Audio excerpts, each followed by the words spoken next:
Morning, good evening, everyone. I'm Daisuke from Pixologic. Let's start some sculpting today. I'm gonna be talking about some tips and tricks when it comes to like making some hairs for characters, and I'm gonna try to like explain multiple methods you can do or go about like making some like hairstyles. And like I'll be covering like for example Z spheres. I'll be covering like mask and then extrude, and then another method would be mesh extrude to make hairs, and IMM brushes. So basically that will be mostly my coverage, and I'm starting with some demo anime head. You can see from the lightbox, and you can just click on there to get the folder. But since this is not very like anime style compared to what I do, I'm just gonna edit the face a bit, so to like match it to look more anime style. Hello. Could you hear me fine? Should be fine.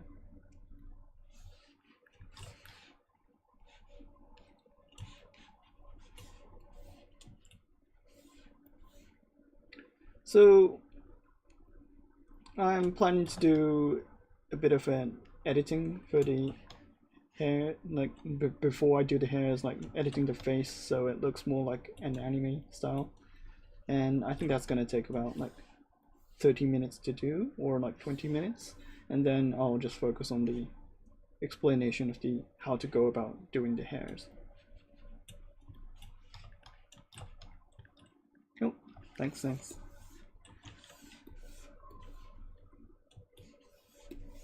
So usually, like what I usually edit during the like transformation from the default like demo head is I usually just go from here to here. Like you can see the difference. Like this is more like a square kind of like shape, so I'm making it round, and then I'm making the ears a bit more bigger and more in the center position of the skull. And then I'm gonna edit the eye sockets to be a bit more like on the like back of the head.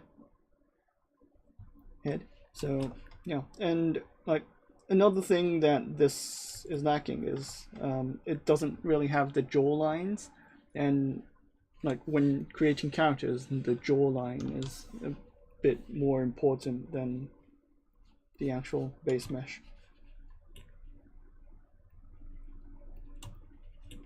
Jawline is basically how the like how like the anime styles like a lot of like tricks are hidden, and you can use the jawline and the cheek line to your advantage to get more of a look. And like if you don't do that, it's going to be very hard to get the shapes. Also, usually the neck is a bit more thinner than the usual, like the actual like anatomically correct models. So just keep that in mind as well.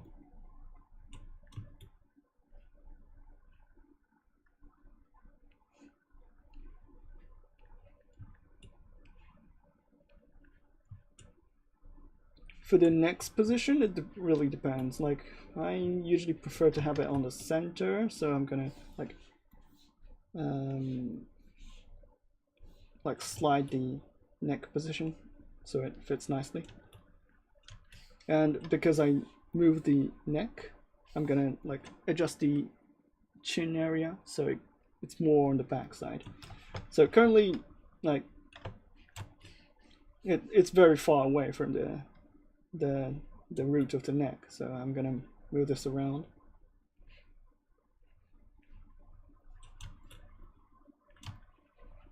Something like this, right?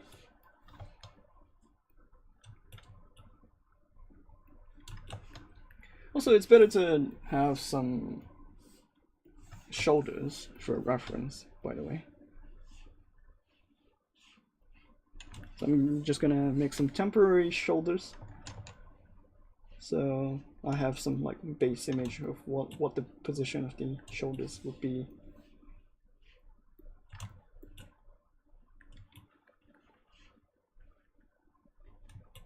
Yeah, something like this. Should be fine. And then just like do some Dynamesh, clean it up.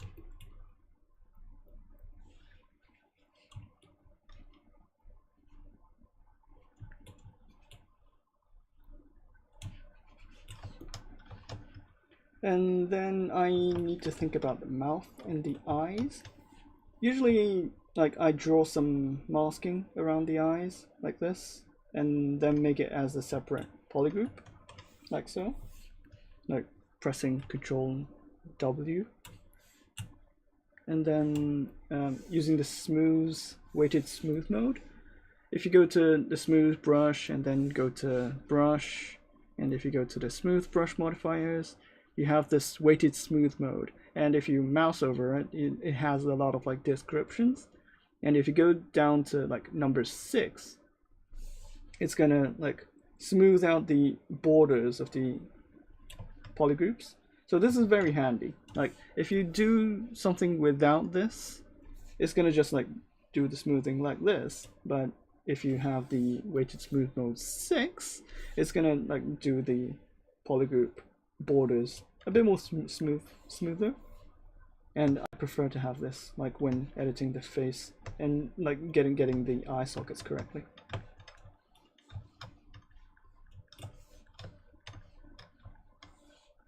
Yeah, don't forget to like press Shift and then change the settings, because it's gonna like change the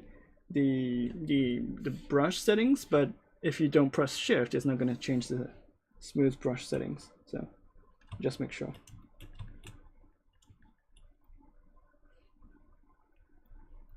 And I'm gonna tweak the shape of the eyes using the snake hook. It could be just like using the move brush, but I prefer to use the snake hook because I'm just used to that. And then another thing that you need to take care of is the cheek line here. And like when making the anime faces, like this cheek line is very important. And like this makes it very like distinctive from other artists. And like most individual artists has a way to like stylize in a different way for each like artist's like preferences.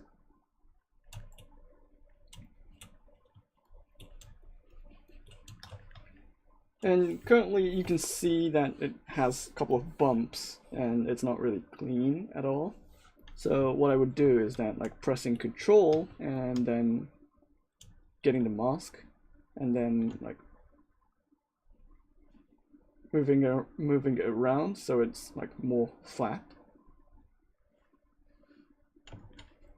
and then like smoothing it out and then making the surroundings a bit more smoother. Usually this is my go-to way to get the faces, but it really depends on each artist. Like some people don't like this being flat, so they add a bit more curvature to it, like using the Control and then getting the bigger brush and then smoothing it out like this. It really depends, but in general it's the same.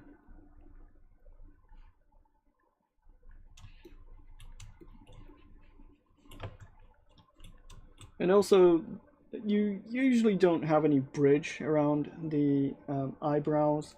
Like you don't really have a sharp like bulge here. So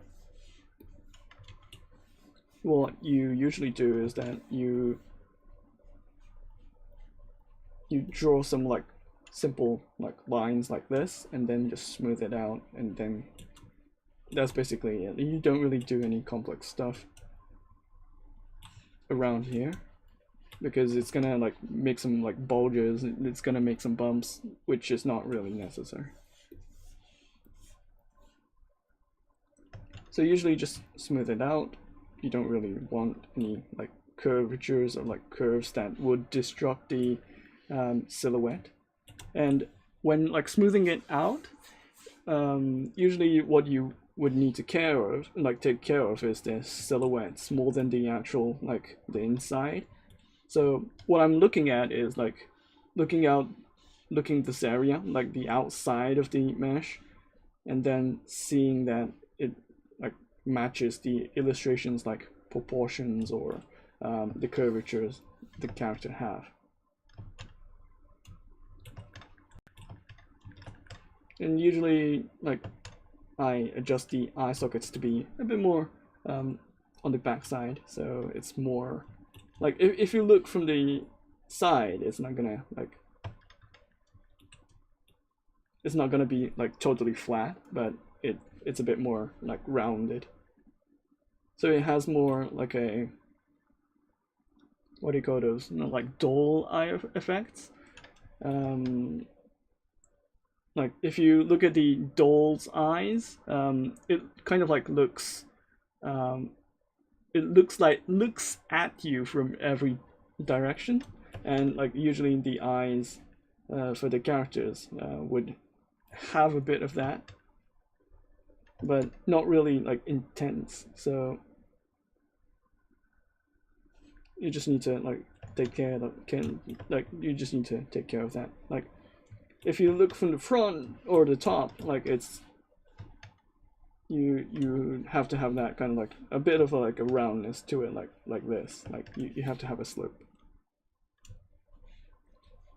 And like you need to take care the shapes from the top as well. Like if you look at the characters and then you're like the opposite side of the head is like really square, it's not gonna like look really nicely. So imagine like a egg shape, basically.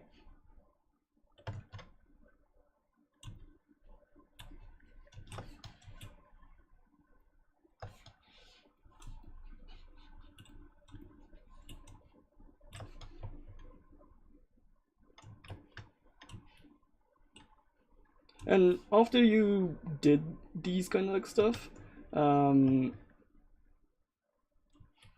the important part would be to like actually put some eyes on the sculpt, so you have a better understanding of like what it would look like after you put some details on top of it.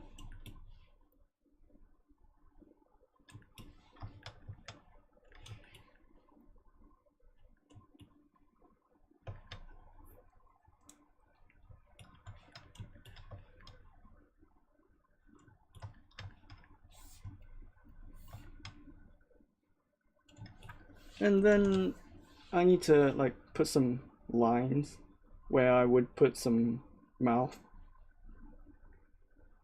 And usually it's like if you draw a line like this, and then if you draw a line like this, the center line, and then you had 1/3 would be the nose, the second third would be the mouth, and then the last would be the chin. So those ratios matters.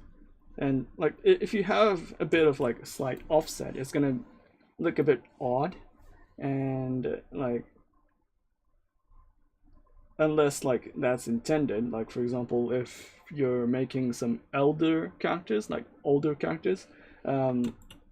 the balance may change, but usually it's better to keep those like ratios in mind.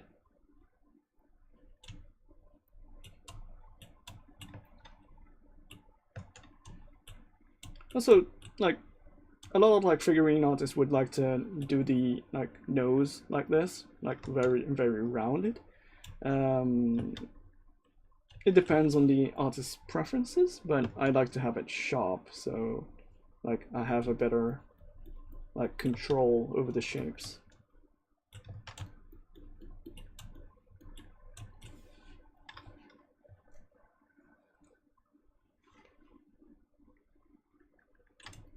Yeah, polish by features are really nice, or the polish by groups is very nice, but what it would do is that it will like polish the entire mesh, and sometimes that's not really what you want. Sometimes it is what you want, but in this case, like, I would like to keep the other like details intact. So that's what I'm currently doing. You can also use the mask by borders, the mask by, what was it? The mask by features, and then just check out the border section or the group section, and you'll have that kind of like masking around the border of the polygroup, and then you can flip it over like so, and then blur it, and then you can use the polish by features as well, but in this case it's not really needed. Like, I prefer to just use the smooth brush.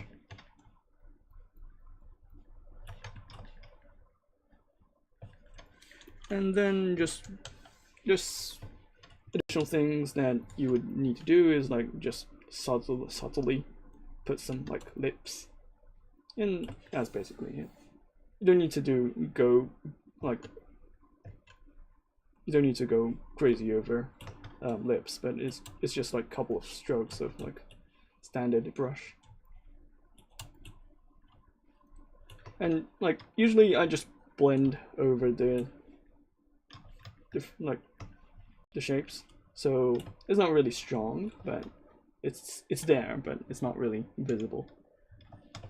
And a bit of like a chin, like there's a slight, what do you call those? I don't know the name, but there's an anatomical like border like here, and then you have the chin, and then you have the lips. So you have that kind of like separation here. You can do it by like doing it subtly, so it's not gonna like change the actual like silhouette, but it's there, so you can do that. And if your character is more like an older character, you can add more mass to the chin, for example like this. And then if your character is a male character, which is more shonen style, then you can tweak that as well. Like your chin could be a bit more thicker, and then a lot more like visible. It depends.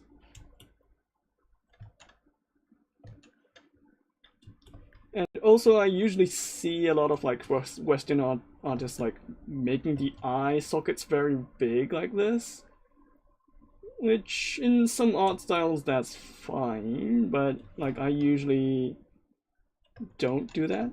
Like, I don't really want to go overboard with that, because it's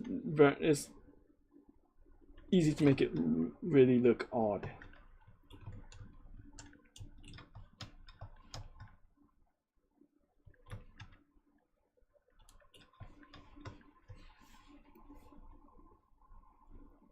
So usually what I would do at this point is that I finish changing the silhouette of the characters, and then like I need to tweak the impression from the diagonal position. So here, if I change the cheek lines, it's gonna change a lot of like impressions.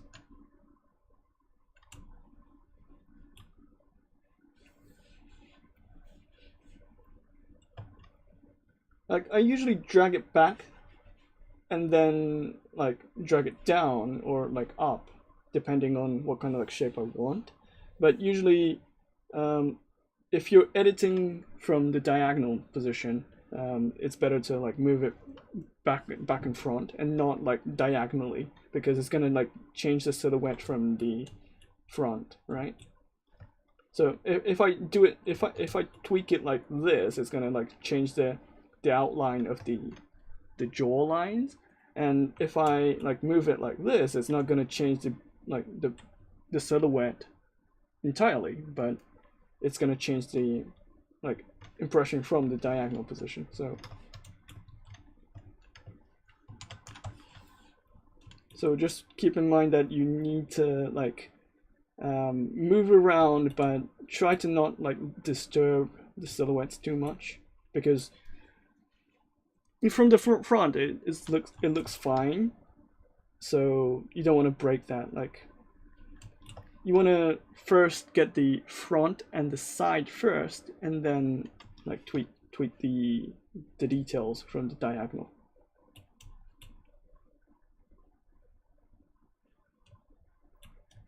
Usually, like when you're doing some traditional like polygon modeling, what you would do is that you set up the front like this, and then you set up the side, and then if both looks fine, then you finally get to like edit the like details from the diagonal position. So usually it's the same way you do when sculpting anime characters.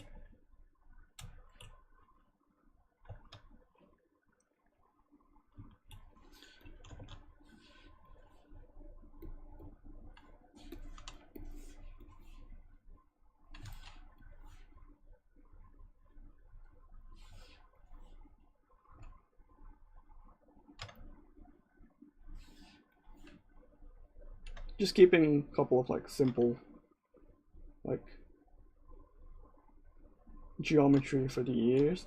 You don't need to do a bit like too complex stuff, because it's gonna get hidden as well, and if it's a 3D print model, it's not gonna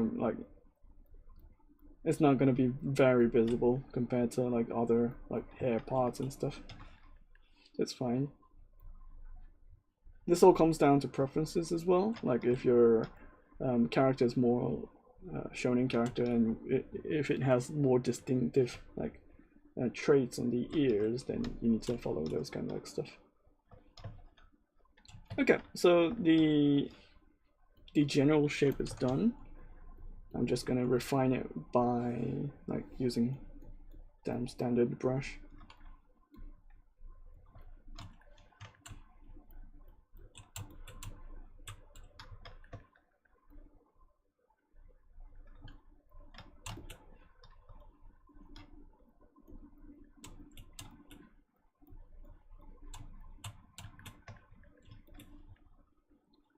And then let's just get some eyes.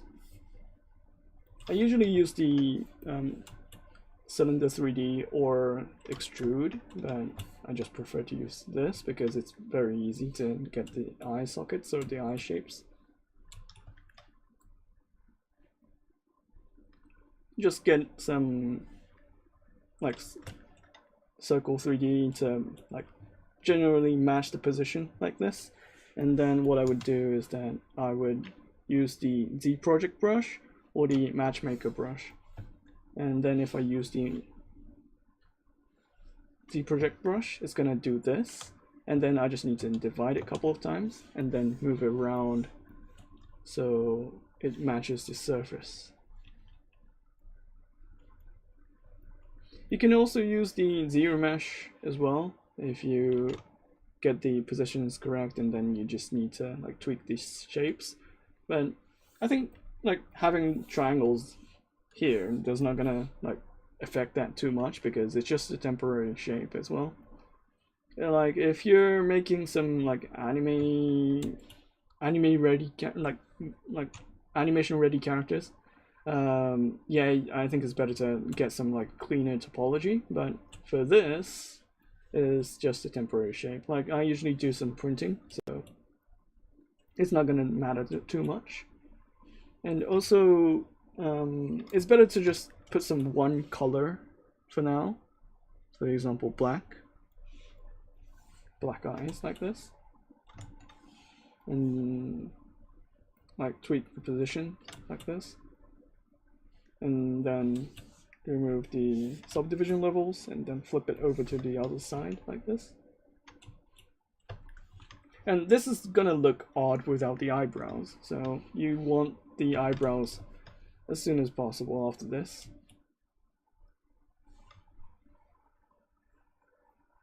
Yeah, well, I'm not gonna like sculpt from scratch because I just load the demo anime head and then just like tweaking the demo anime head to my liking, and then I'm just gonna show some tips and tricks around the hairstyles or the hair models, and for this one I'm not gonna really do any like complex like design from scratch characters, right? Like what I do for the other streams. This is more like a tutorial for today.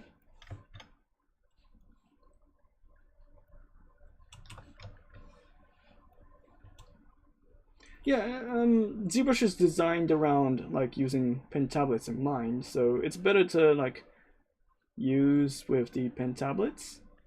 You can also use mouse, but I prefer to use the pens. Yeah, because it's gonna like use the pen pressure as well for controlling stuff. And like pen pressure when it comes to like sculpting is very important.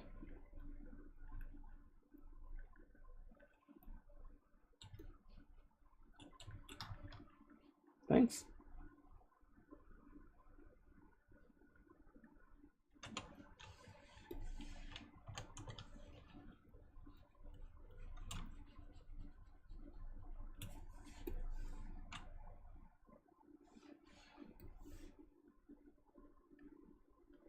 Is pen tablet necessary for this job? What do you think? So pen tablet is better than PC. What do you mean by that? Both elements are very important.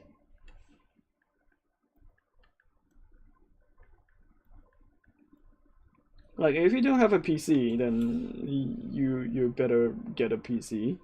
And then if you don't have a pen tablet but you have a PC, then I think it's better to buy the pen tablets.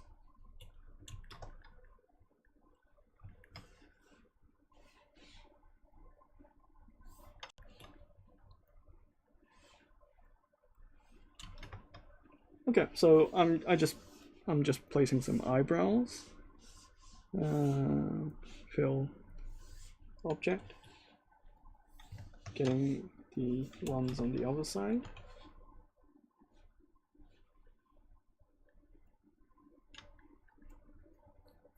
And then after this, I'm just gonna make some like eyelashes.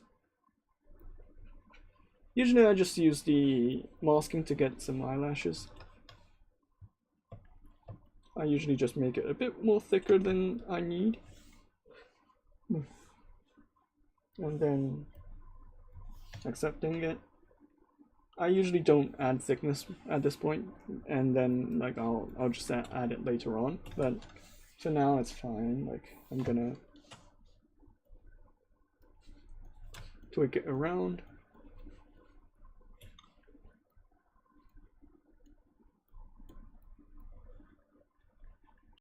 Like, you don't need to keep polygroups, by the way.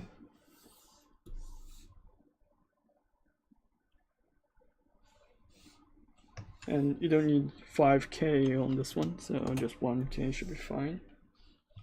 And then just smoothing it out.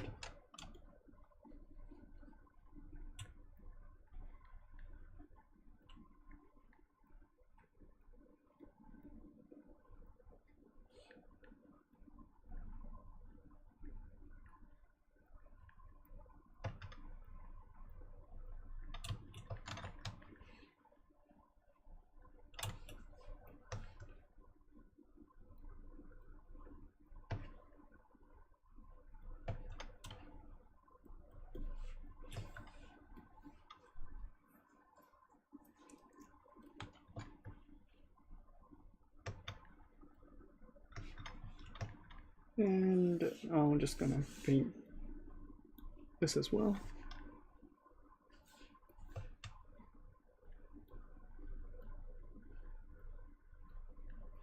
And when editing the shapes, you can also use the backface masking to your advantage. Like when you're using snake hook, or if you're using move brush, you can go to brush, and then you can go to the auto masking, and then you can enable the backface masking and then like adjust the thickness as you go along, like so. Like if you move it like this, like it's not going to change the opposite side, but if you don't have the backface masking enabled, it's going to like move around the other side as well, which is going to like be a bit of a hustle when it comes to like creating hairs or like creating models, like which you want the thickness to be adjusted. So just keep that in mind. And also, like currently it looks very round, right? Like these areas, like you need to really zoom in to get some like sharp corners, but like even if you like zooming this much, it's not going to get you there. So what you would do is you go to brush, curve, and then enable AccuCurve, which is gonna like move the curves or move the shapes accurately. So it's gonna give you a bit more of a sharper shape, like so.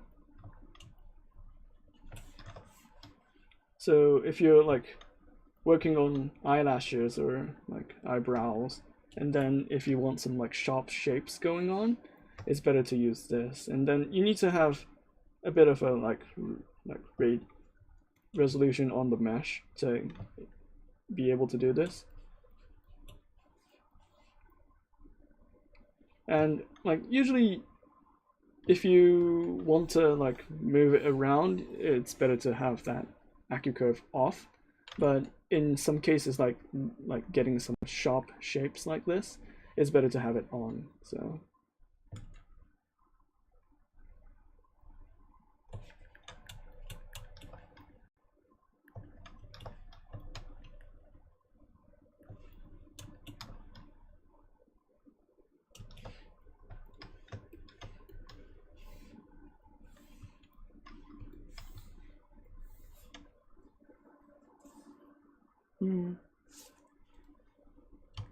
and now I just want to adjust the face because it's looking a bit odd than I anticipated.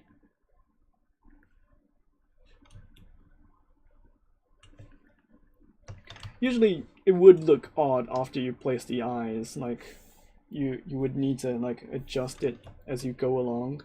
And if you do some posing afterwards, like it's gonna look even more odd. So there's not like a lot of like tweaking and like fixing during all the like sculpting processes.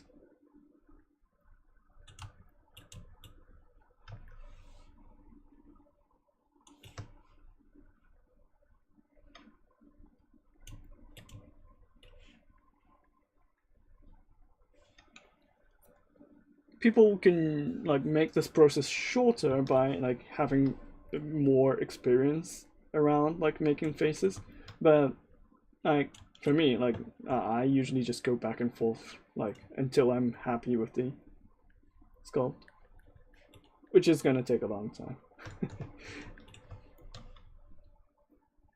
Can you tell how to send spotlight images? Send back? It always appear in front because some brush doesn't work properly. Oh, for example, if you enable like spotlight, and then if you like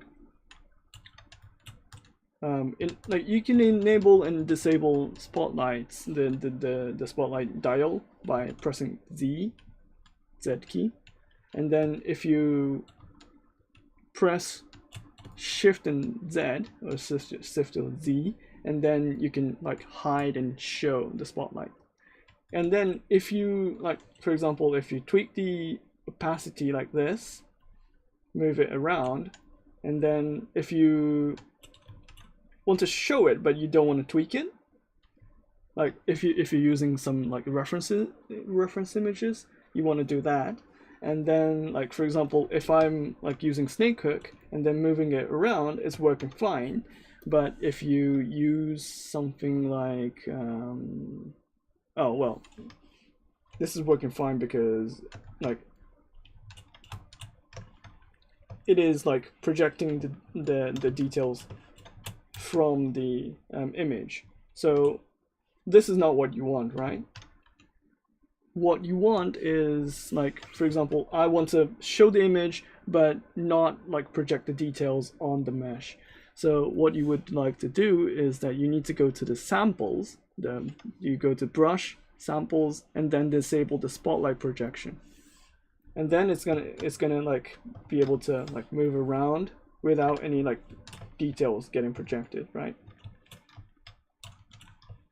Also, if you like disable this feature, it's not gonna, for example, if you go to the standard brush and then if you paint over it, it's not gonna paint. So in some cases you want the spotlight projection to project the details like this to get the images like projected. But in some cases, if you don't want the projections, you can just go to brush, spotlight projection, and turn this off.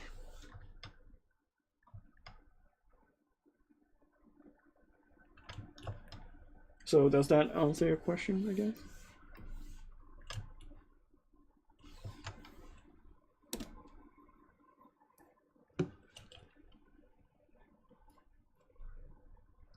It always, yeah, usually the spotlight would like show up on the front because that's like projecting the spotlight.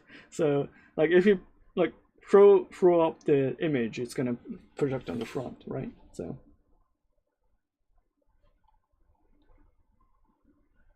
you can always like tweak the opacity. You can use the new feature, which is edge detect, which is detecting the edges. You can go back by like doing the restore, like spinning the dial, and then it's gonna restore back to the original.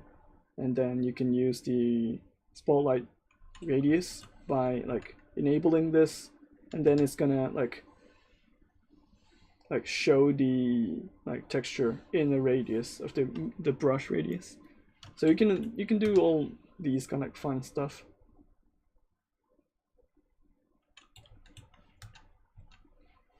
Like this, right? And then you can just like, if you have the spotlight projection enabled, you can paint it like this as well. So okay, so I think I'm like ready for like the hairs, or maybe I just want to like adjust a bit more so I can have some,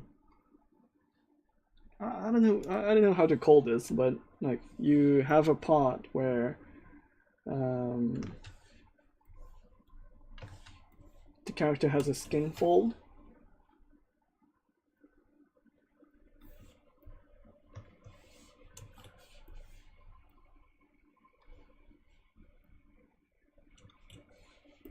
So it would like show up like a black line on top of the eyebrows.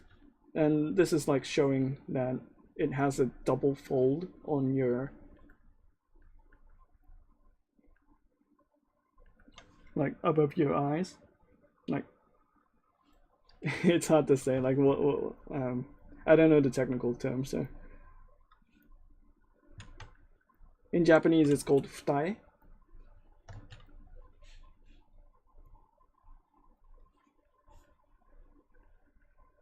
And then depends on the character design, but you sometimes have it on this side as well.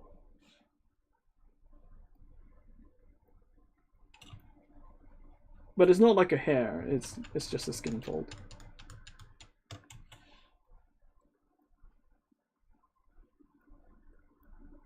This kind of like changes your character's like impression as well. So if your character has this, or like if the character design has this line, it's better to like replicate it. Also, additionally, if you have a character design where you have some like eyelashes here or on the bottom, it's better to replicate that as well. So for example, if I have a mesh like this, switch color and just paint, and then tweak it around. But it's better to make it subtle, and like some characters have a really strong like bottom eyelash, but the current trend is like having it less visible.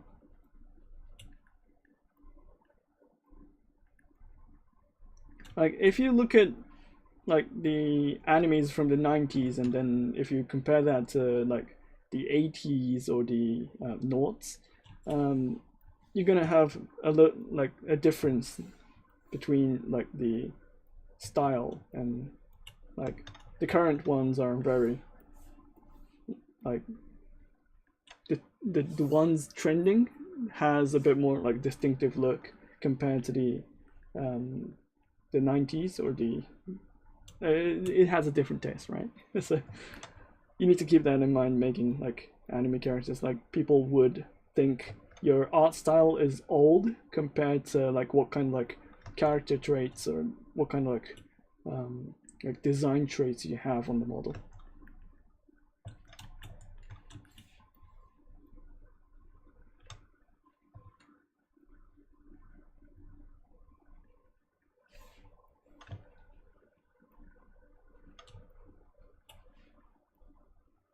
Yeah, on Western Twitter, I see a couple of like artists like doing some very old style like artwork in a modern like style character, which is unique, but sometimes it's odd because it's not matching the style, matching the era of the like design. So if it's intentionally done, it's nice, but if it's not intended, then like it's not what you want usually.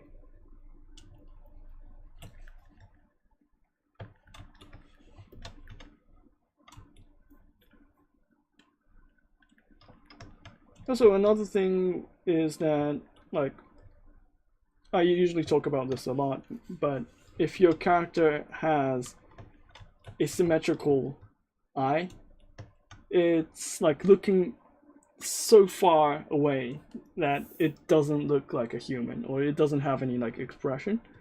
So like what do you call those 1,000-mile stares, which is not what you want. Like it's gonna like feel that your character is like falling in the uncanny valley. So I usually like break symmetry, or like try to like break the symmetry as much as possible, so it feels more like an actual character or an actual human, right?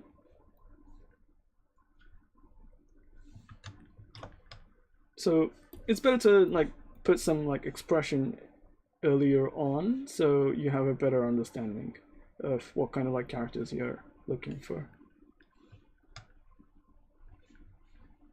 So just by like doing some tweaking with the eye sockets, or the like the position of the eyebrows, or like changing the size of the eyes, would like add a lot of like expression to your characters. Like even if you're like making a character which is like standing still, it's better to like have this earlier on. And if you need to actually tweak it, it's better to save the earlier state and then going back and forth, or using the layers to like keep this intact, so you can just go back and forth between the states.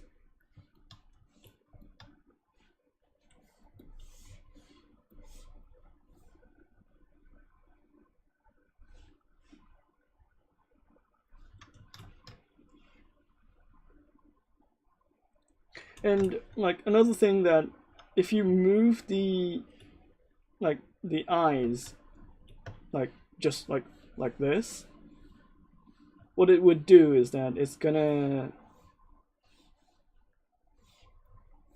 like change the position, but it's not gonna like change the curvature of the eyes. So another thing that you need to keep in mind, that if you moved it, like it's better to like change the curvature slightly, so it matches the eyes on the back. Just slightly, so. Okay, so this should be fine, but another thing is that, like, if your character is looking this way,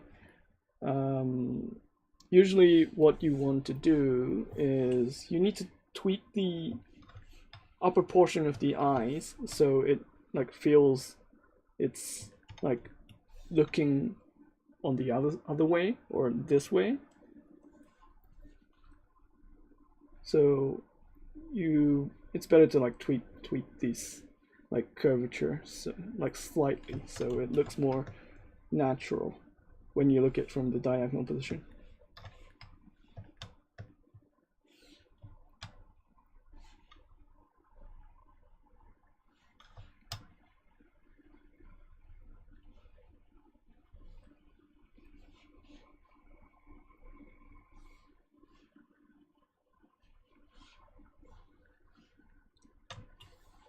So yeah, something like this. And I'm definitely gonna tweak some like facial expressions or like the position of the eyebrows out later on, because this is like determined by without the hairs, and then if you have a hair, it's gonna look different. So you're gonna constantly change around the shapes as you go along. Okay, so I'm thinking about the hairstyle, but I'm not gonna do something complex. First of all, I think I'm just gonna start with the mesh extract method. This is the first like easiest method you can learn, and like you can just like draw a mask like so, and then you go to the subtool and then extract without thickness first, and then you have a mesh that would look like this, which is matching the skull, right? And then, like, for example, this has a polygroup, so I'm just going to eliminate this polygroup. And then if I need some thickness, you can add the thickness by using the dynamics subdivisions. Like, you can add thickness like this, and then like apply, and then you can just like smooth it around. And if you don't need some like polygroup control, you can just like move it around and then disable the weighted smooth mode and get some shapes like this. This is very easy. Like, for example, if you want some like simple shapes to experiment, it's like easy to like do. But the issue is that like in some cases you want to have a better control over the shapes, and like usually you don't want the like mesh to like stick around the skull at all times, so you just need to like spend more time like polishing and then moving it around to get the shape you want, right? So this is one way you can do that. And then if you make one strand, you can just like copy by control, move, and then like rotating it around. And then you can try to like move the shapes around to get another like version of the hair next to it. And then you can, it's better to like split this each time, like split, and then if you go to split by like split two parts, it's gonna like split into two subtools because it's a separate geometry. And then if you like use the backface masking to like be able to like adjust the thickness, and then if you have or if you want a new mesh like this, you can just go ahead and then duplicate and then like change the size, for example, move around.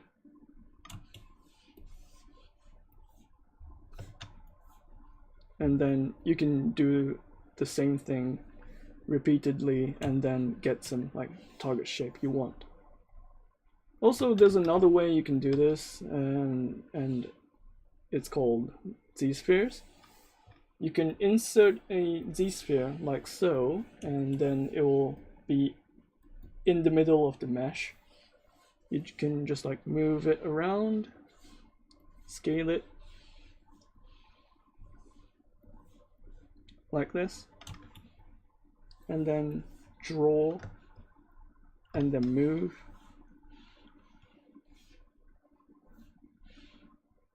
Like this. And then at least you need to like draw 1, 2, 3 spheres, because this is the root sphere, and then you need to have 2 childs at least for the Z-sphere family. So then you just draw something like this, and then you need to go to the adaptive skin, then turn the dynamic resolution off, press preview, and it's gonna like generate a mesh like this. And then if you make adaptive skin, it's gonna send a adaptive skin to another tool like so, like it says Z-sphere 1. You just need to like move this around and insert, and then like replace the current Z-sphere. And then you can always like use the snake hook brush or smooth brush to edit this around. And then also this gives you a better and cleaner mesh to like tweak on or tweak with. So some people prefer using Z-spheres, and it's a very popular method in Japan, but it's a bit tedious because you have to place all the Z-spheres each time you like want some new strands. You can do that, but for me it's like it's a bit too much. You have a better control overall, but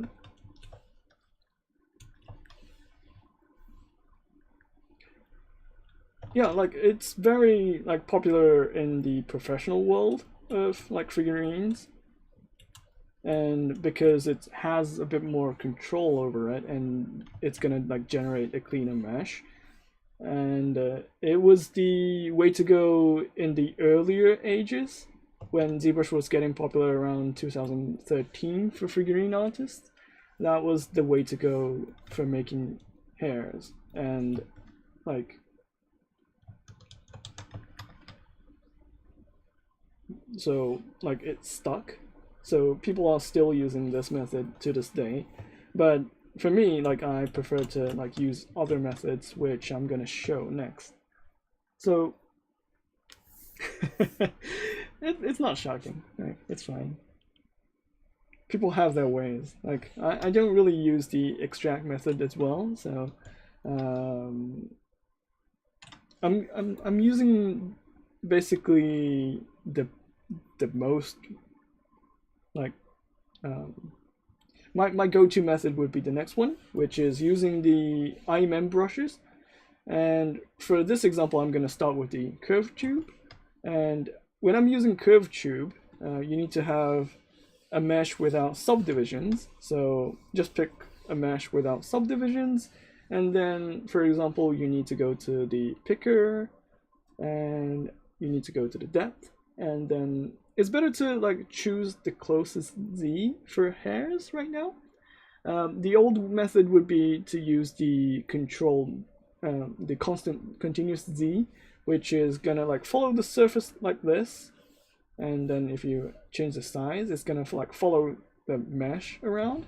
But after I think it was 2021.5, you can switch to the closest Z, which is gonna like draw a curve, and then if you go off the surface, it's gonna maintain that position where it went the closest to the camera.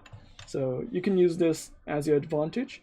And then if you go to the stroke, and then you go to the modifiers, and then if you change the size flip this around, move this slightly so it has a bit more thickness to it. And then if you draw a new line, it's gonna make a hair, which is more useful than the standard, like the curve tube you have.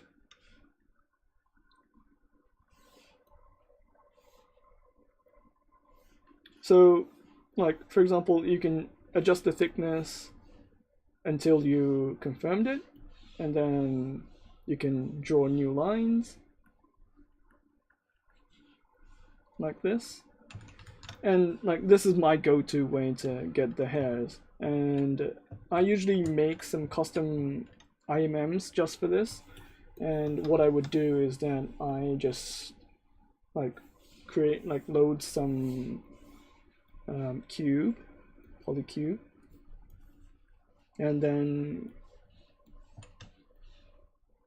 pull it around, and then I'm just gonna I don't need 3 segments, so I'm just gonna just like tweaking the divide and then adjusting the thickness. And then what I would do is that I would polygroup this into 3, like so. And then I'm just gonna like tweak the curve a bit. So what I would do is that I would like squish the side a bit.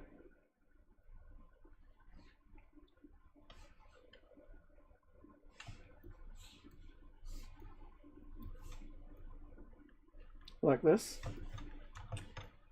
and then it's good to go. Like I'm just gonna place this like so, and then I'm gonna like register this as a insert mesh. I'm gonna press new, and then if I go to the curve, stroke, curve, and curve mode, and then go to the brush modifiers, weld points. And then if I'm like trying to test the brush, I'm just gonna try to like draw it like this. Like it has that kind of like a semi-cylinder shape on the surface, and it has enough resolution to get the shapes. And then I'm gonna adjust the curve modifier and then size, and then flip this around so that the end of the stroke is smaller. So it's gonna have a mesh like this, and then I'm just gonna adjust the picker to the closest Z, and then I'm just gonna save this just in case. Let's see, desktop, insert mesh, hair.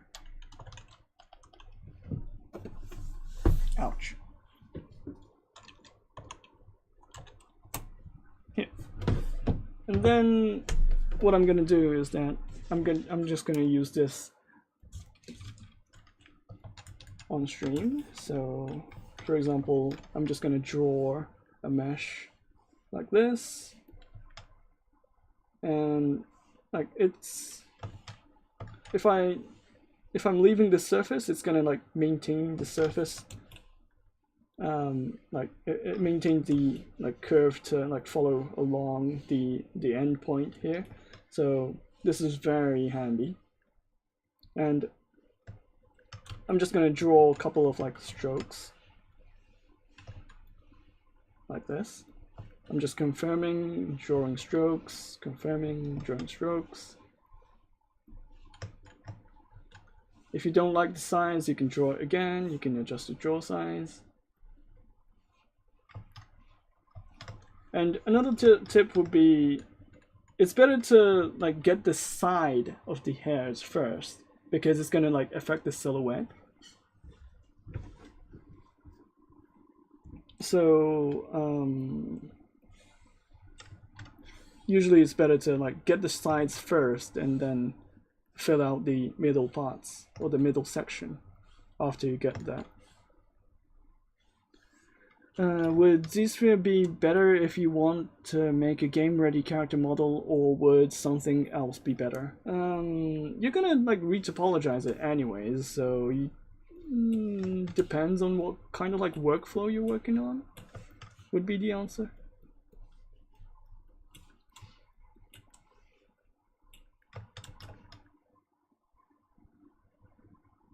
So just like placing the hairstyles and the hairs like this with like IMM curves is not going to get you there. So what you would need to do is that you need to always adjust by using snake hook or some move brush.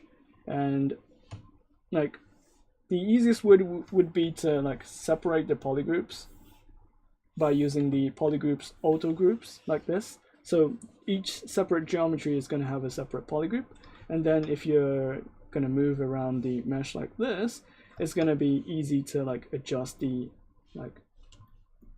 the thickness. Also, you can use the backface masking, so it's just going to like affect the one side of the mesh and not the other side as well when moving around. So this is very easy. And another one would be using the brush auto masking and then topological and then what it does is that like even if the mesh itself is in a like same subtool, because this this is not connected, right? It's like individual meshes, so it's gonna ignore the other mesh which is not connected directly to the mesh. And this is very handy when you have a lot of like mesh in one subtool and then you need to adjust one from that part, and then it's just like enabling you to like do some like quick easy changes on this, like each hair strands as you go along. And another tip would be you need to usually like it's better to hide the cheek lines, like like you have a cheek line here, like you have a cheek line here, and then it's better to like hide the cheek line and then hide the jawline. Like you need to like hide the jawline of the root around here.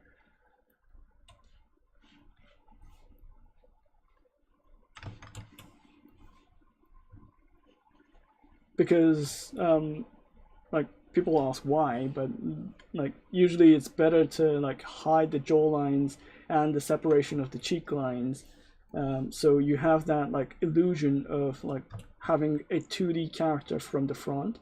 But if you show that jawline, the cheek line, it's going to be 3D, so like it's limiting where the character's face is going to be visible, or the like you're limiting the character's like visibility from the like using the hair, and then you're limiting the angle of like what kind of like area you can see. And since like the side and the front is a total different like shape, right? It's better to like hide that like hide that transition between the two.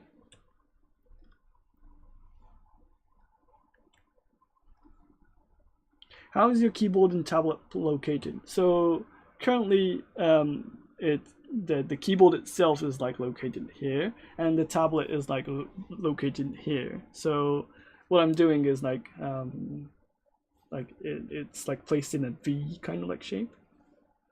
Like some people place the keyboard under the tablet. I can't do that.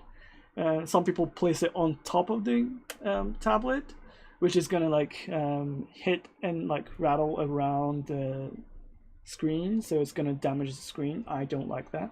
So what I'm doing is that like I'm like half positioning onto the screen, and then the other half would be like looking at the keyboard, which is I'm like right-handed, so that's fine with me.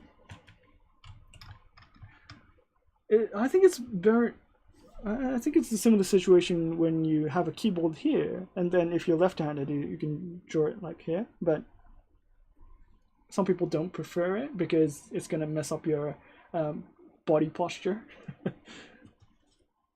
It's not really good for like long-term work, but for streaming, it's very handy.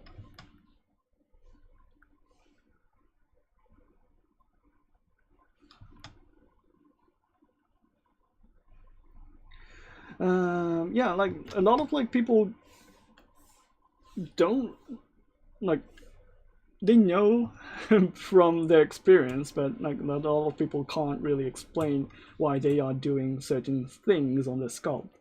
And usually, like, if you ask some like very professional artists, and sometimes they don't really have any like idea, or like they don't really have any tips they can give you because they don't really understand what they're doing, right?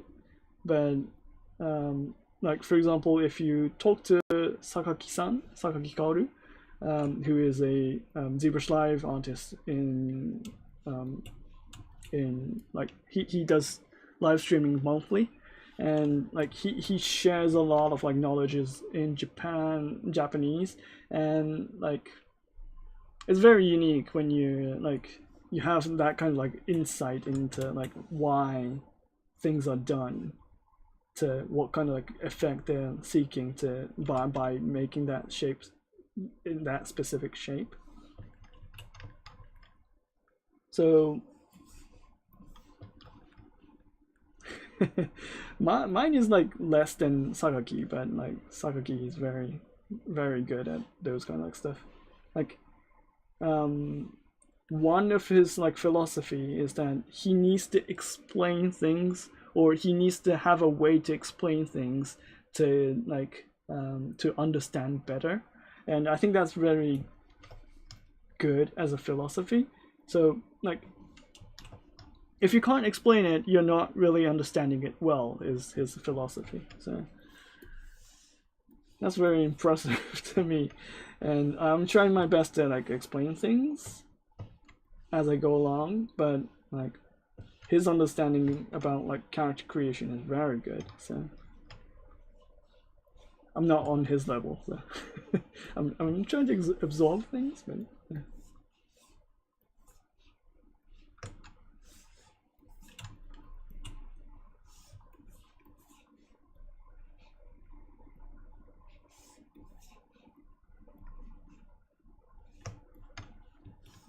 Well, I'm doing my best, I guess.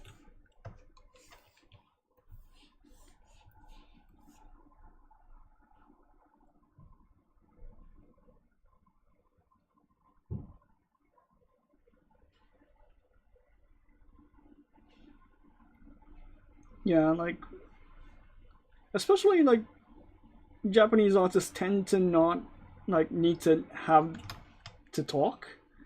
Like they usually start doing some like craftsmanship kind of like work by they don't really want to talk to people, so so one of the reasons why a lot of like techniques are like feels like it's hidden is like they don't really want to talk is one reason, and another one would be they don't really have the reason to talk is the another reason. You don't need to share things, right?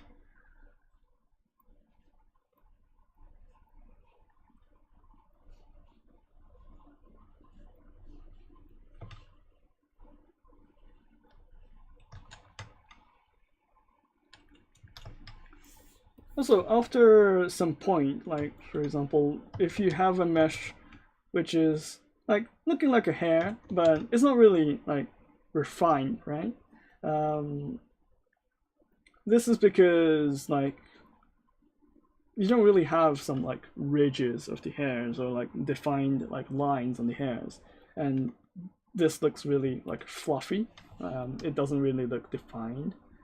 So what I would do usually is that I try to make the edges pointy, and I'm trying to make the hairlines defined as much as possible. And if you look at Sakaki's stream, like he's very careful of like controlling how the hairs are twisted and what kind of like direction is looking at, like it's like looking at. So for example, this is just like looking at one direction for each one, right? But in his sculpt, his like hairs are like defined in a way that it has sides. So what I mean by that is like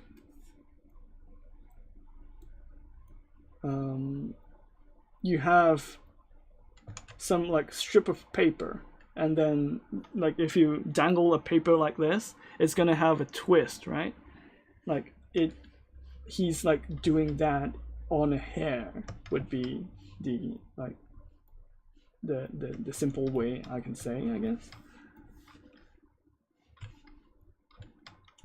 So for example, what I mean by this is that like currently there's no definitive like line where it determines where's the front, where's the back of the hair. So currently this side, I'm gonna draw a color.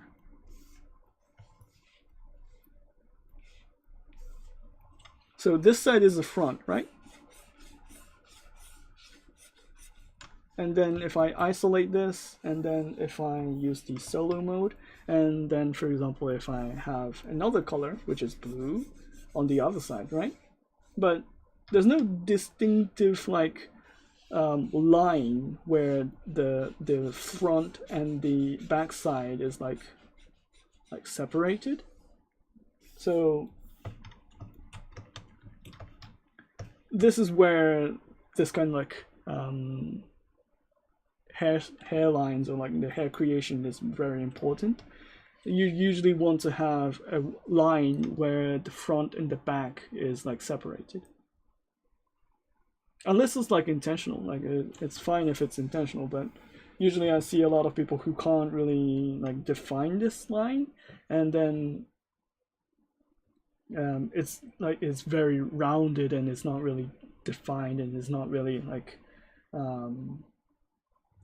it doesn't feel very polished. Like you can finish by like you can say it's finished, but like this. But it's if you do another step where like for example if you use the dynamic standard brush and then like draw a line like this,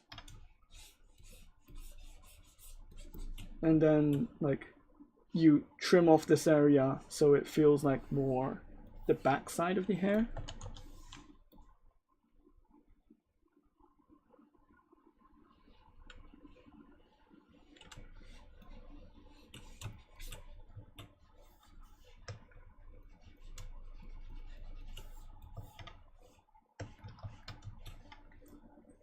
And then for example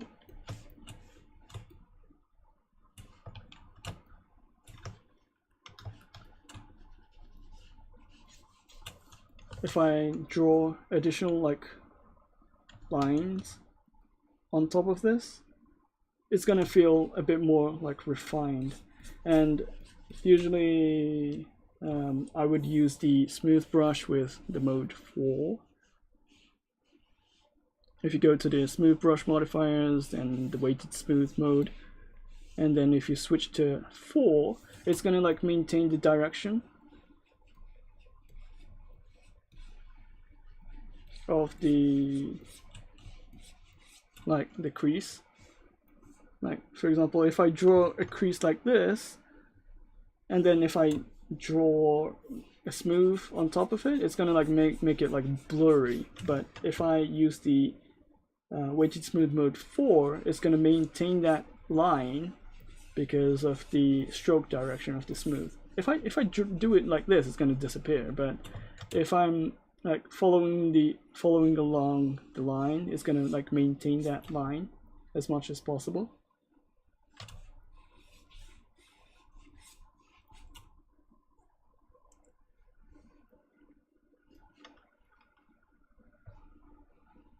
Oh, Metal Slug. Yeah, Metal Slug characters are very defined. Like they try to like take in a lot of like American comic style of like design, and at the same time it's Japanese. Like it's it's very unique.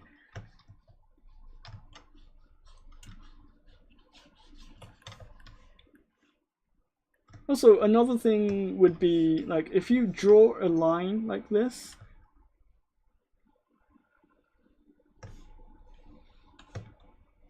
for example, you need to think about what this line is coming from and why you need to draw it like this. And for example, what I'm thinking right now is like if you have a hair strand, which is this like just individual like strands like this, but you have two separate like strands inside one strand, like you have a different kind of like flow in like one strand. So one red strand here and one blue strand here, and it's like flowing over it or it's flowing under it. So currently I would like to like go like this hair could be like flowing on the opposite side like this, or it could be like flowing on top of the red area, so it's overlapping on the like tail end. So you can think about like why is this line generated, or why do I need to draw this line. So for example, if I have a line that is like going on top like this,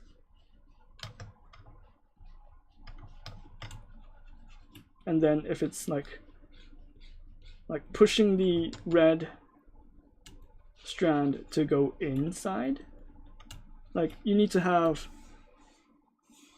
a bit of like layering happening right here, so you have a bit of like a less mass because it's going underneath. And another one would be having a bit more of a outside mass, so it's like going on top of it, right? And like it's better to have this kind of like subtle layering happening on the hairs, so like it feels more like interactive, it feels more detailed without like breaking the silhouettes. Like for example, I didn't really like tweak this entire like hairstyles silhouette, and I'm just like tweaking the like design by like which is going front, which is going underneath, and those kind of stuff. So especially in like figurines, like you need to have this kind of like understanding where you don't break the silhouettes, and you change the overlapping structure. Like you need to like change what's behind, what's in front, and then you need to like control that in a subtle way, and it's gonna like make a huge difference when you stack a lot of like things, which is going forward, which is going on the back, and then like if you tweak, like if you become the master of like stacking things, like tweaking the order of like the stacking, it's gonna be very impressive when it comes to the end. So like anime figurines are usually misunderstood in my opinion, that like you don't need to like break a lot of like silhouettes to get a really good like sculpture, and like it's better not to like break the silhouettes drastically, and like it's a stack of like it's a combination of like this like stacking that is like makes a huge difference. So I don't know how to explain this one but yeah, these kind of like subtle things would add up in the end, and it's those like small things which makes a huge difference. And also another thing that you could keep in mind is the roundness of the hairs. Like, I need the epic pen for this.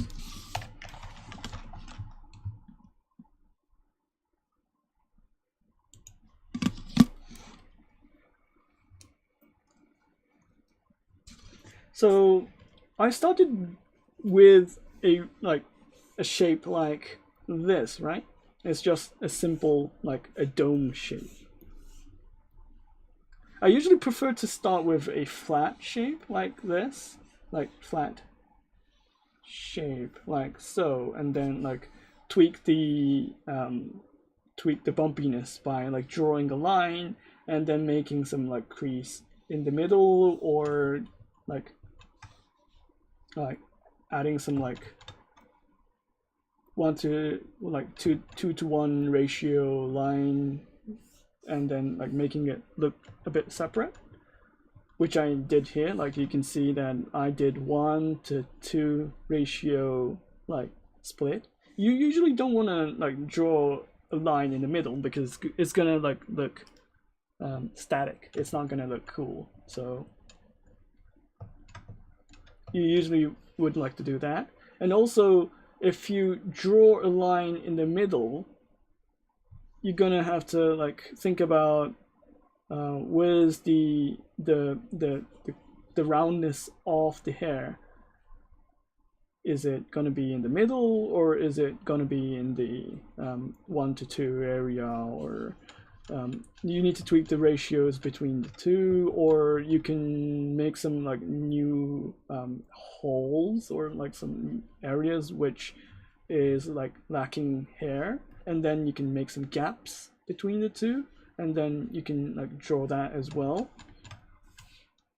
And like those kind of like small subtle like combinations of things would like add up in the end as well.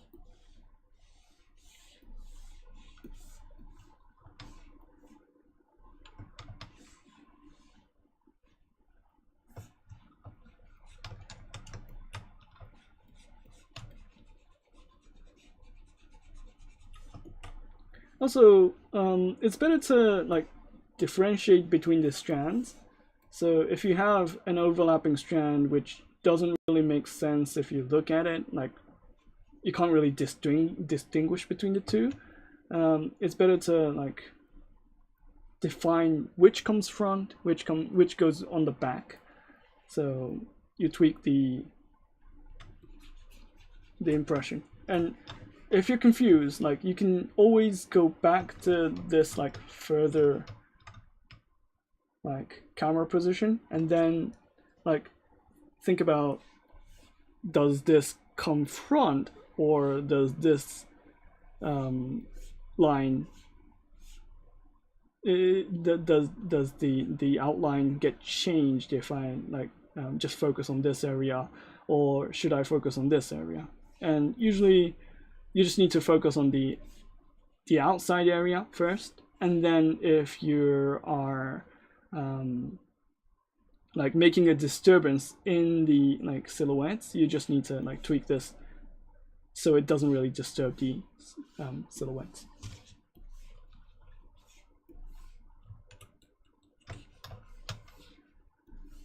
So what this strand is doing is like is disturbing from the outside like shape, so I'm just gonna move it inside a bit.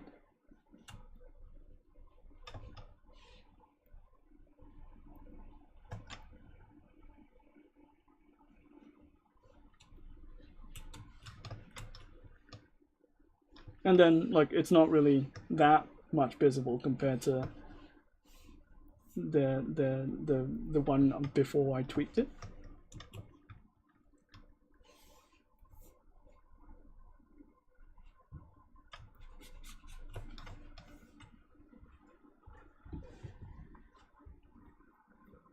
If you have any questions, let me know. I've been talking with my bad English. If you're confused, then just let me know.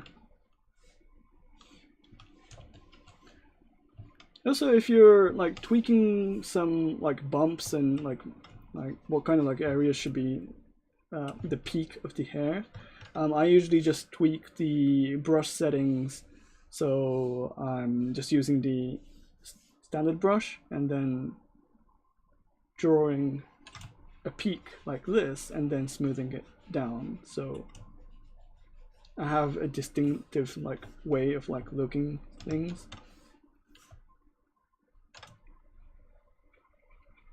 And then also, if you have some like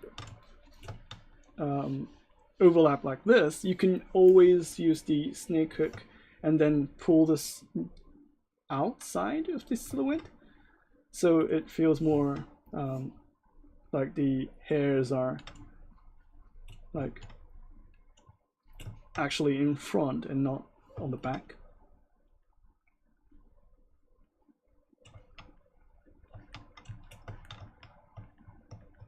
How you make the hair? I think I just showed you. There's a lot of ways to like actually make the hairs. You can use the mask and extract. You can use the Z-sphere method. You can use the IMM curve method. You can use the mesh extrude method. Oh, I think I didn't show the mesh extrude method. You can go to control and then like usually you have the mask pen, but you can switch to another feature. And then if you go to mesh extrude or mesh balloons, you can draw a mask and then get a shape from that. And then, for example, currently it's using a picker and then it's like picking the constant setting. But if you choose the closest and draw it like this,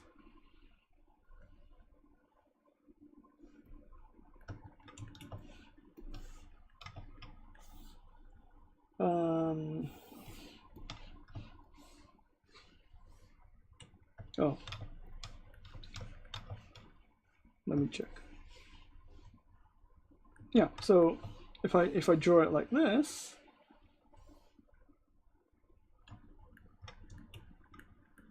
it's gonna draw a new line.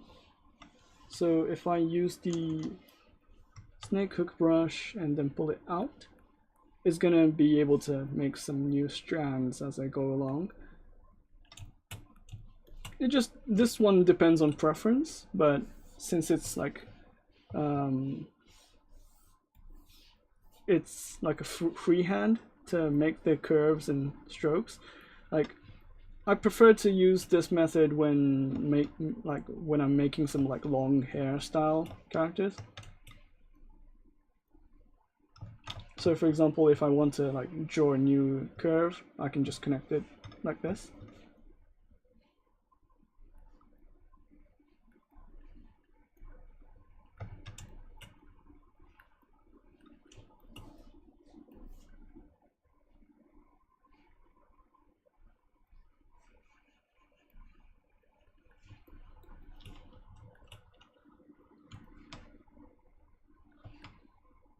And for example, if the character has some like long like flow, you can always use this as a base mesh like this.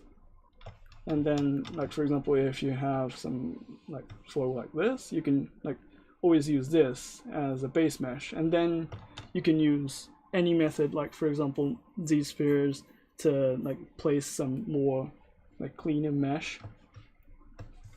Well, some people just prefer to use this and then go crazy on like using like back face masking and then like adding more thickness to it, and then just like using Dynamesh, for example, and then getting some like shapes that they want. They can always do that, so it just comes down to preferences.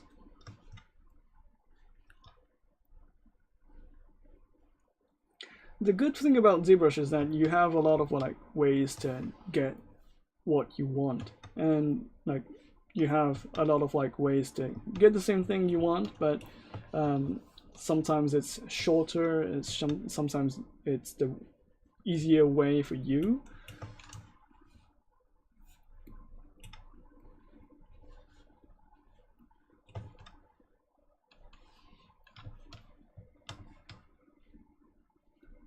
What's the name of the brush again?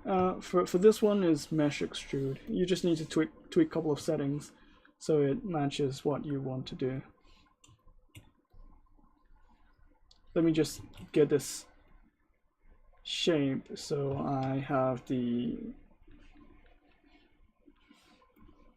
back of the head kind of like shape. You can always use the Dynamesh feature, so you can just smooth it out and then just combine what you have already. And you can also use knife, Control Shift, and then use the knife curve. And then if you don't want the shapes, you can just trim it down like this. And then, like, for example, if you want to have another kind of like shape going on like this, you can always do this.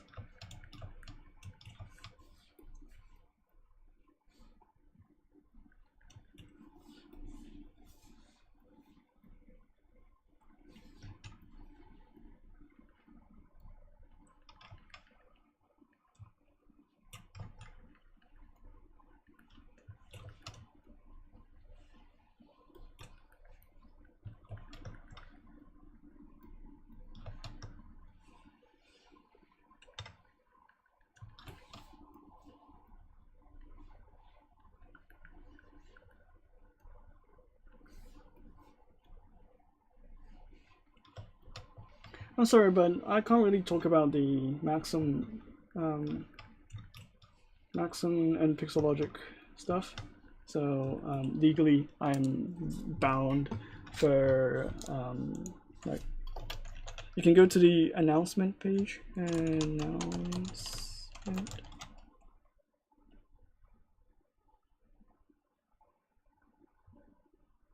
Yep. So you can go to the announcement page, and that's what the details I can give you. So there's no additional things that I can talk legally.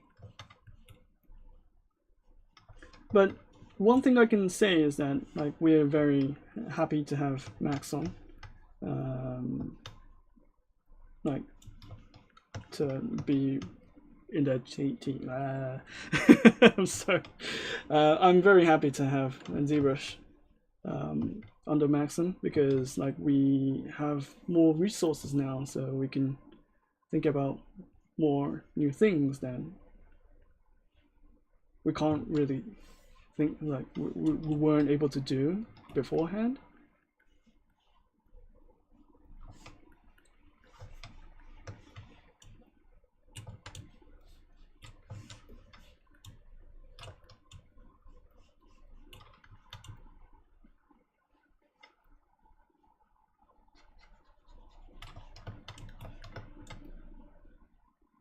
So to be very honest, like I'm very like positive compared to like what the community is like reacting right now. Like I see a couple of like reactions, and I think it's purely more like a panic mode compared to like what I'm thinking. So just hold on for a while until we can say some additional things. Like just trust us. It's fine.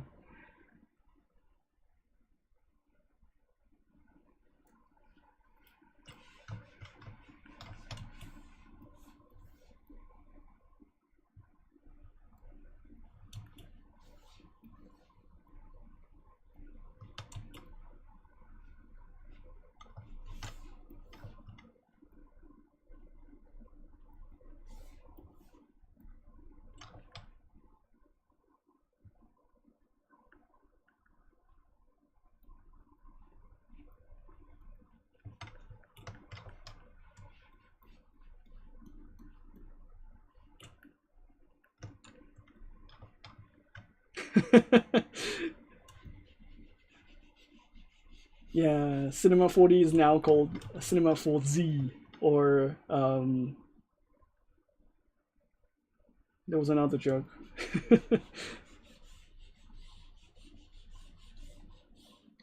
Cinema 4D's UI is going to be ZBrush based. No, it's a joke.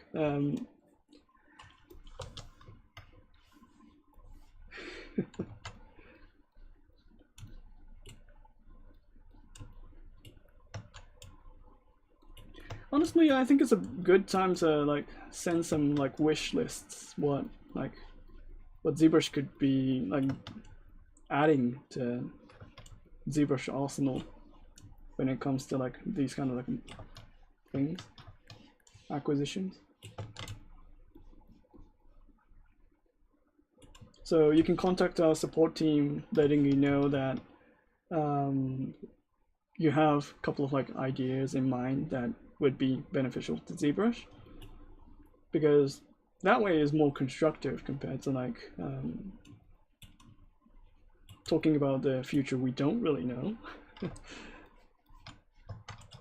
And we can't, well, what we can't say as well, like there's a lot of like speculations going on, but like that's about it. It's speculations.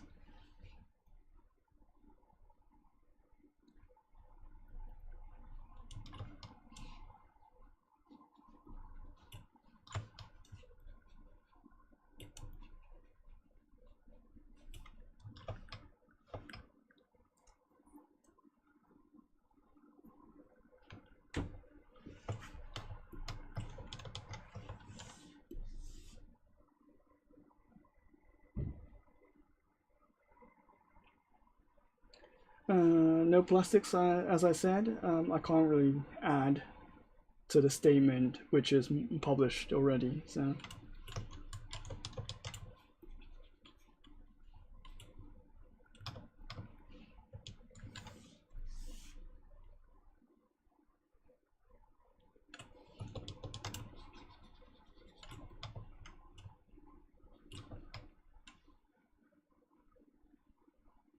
What do you like the most about anime? I don't know. Like, I was living in London for a while, and like in my childhood, and like I had a desire to go back to Japan for a while, and like I think that made me like realize I have a craving for Japanese culture, even though I'm Japanese. So I don't know, like it made me very hungry like towards like the Japanese like culture, like manga and anime.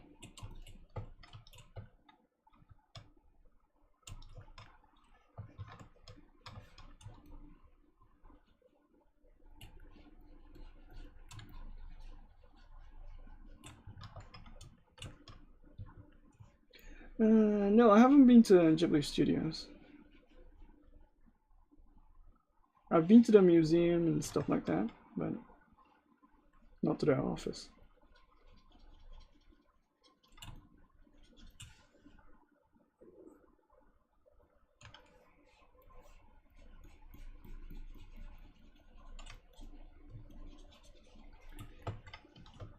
Also, talking about hairstyles, I just made one strand because it's the same for every strand I'm gonna like create. So currently I'm just like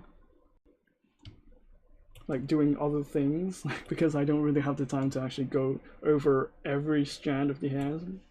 But like for example, if I make a long strand like this, and like if it's like determining the shape, what I usually need to think about is like the overall shape of the design. So for example, this area here doesn't really look nice, so I need to tweak this area so it follows this kind of like silhouette.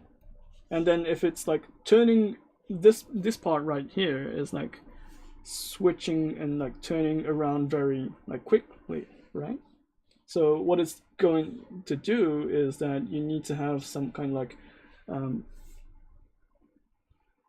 front and back kind of like shape going on. So this is the front or from the top, and this is the back of the hair. So you need to have this kind of like flow, and then you can have additional like structure which is going like this, and it could be like doing some small like twisting additionally like this. So you need to have some kind of like an S curve or the C curve, and then you need to think about if it's like twisting very quickly, you need to think about which is back or which is the front. So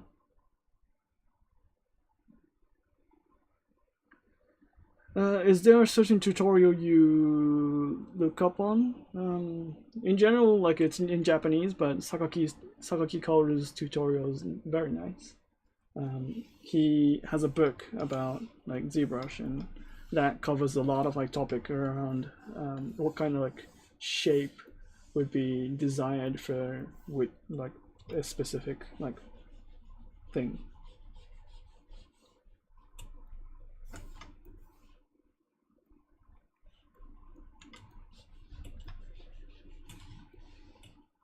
So usually, like if you have a hair which you really you haven't defined yet, it's better to like delete the structure which you're not really sure of before you add like substructures underneath it.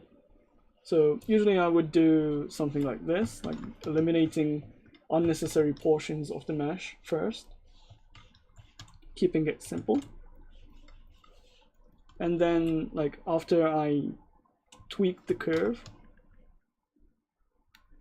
then I can just finally go like crazy and add more structures to support that kind of like shape. And usually like I use dam standard to like define the lines like so.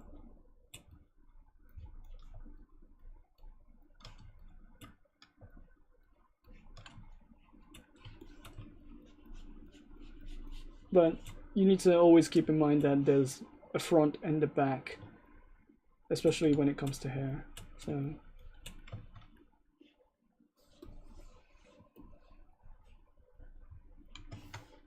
you need to think about where it's twisting, where it's rotating, where it's like flipping from front to back.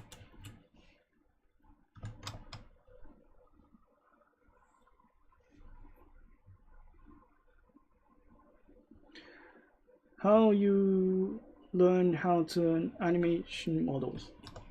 I don't know. I don't really do animation models or model for animations, so I usually just do 3D printing models. So it's not my speciality. If you ask some other like streamers, I think they have a better understanding than me for those uses.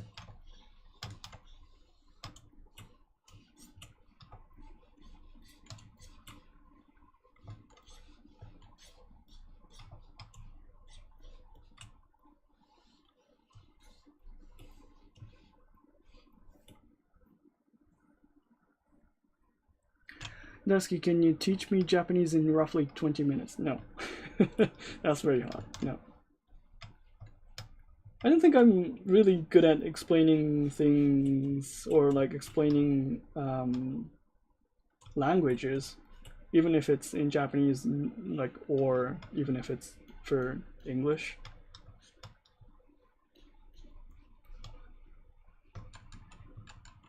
It's usually very hard for me. Like I can't really explain grammar. I can understand why it's like odd in some sentences, but I can't really explain why in like what how the structure is and like why it's odd. because I learned both languages naturally, I can't really like fill you in on that.